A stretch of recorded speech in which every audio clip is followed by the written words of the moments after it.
তখনও ভাবছি এটা গরুর পায়ের শব্দ।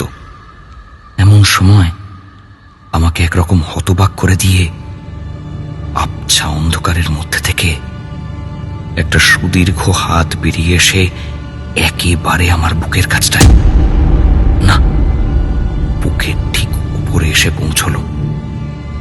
হাতে ধরা ধারালো একখানা ছোরা, অন্ধকারেও ঝকঝক করছে। ততক্ষণে আমার প্রাথমিক বিস্ময়ের ভাবটা কেটে গিয়েছে।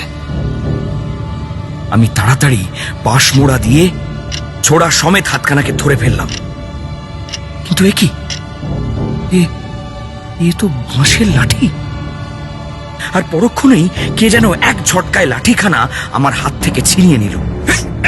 সঙ্গে সঙ্গে ছোড়ার তীক্ষ্ণ অগ্রভাগের আঘাতে আমার হাতের কবজি ও বুকের খানিকটা চিরে রক্তারক্তি হয়ে গেল।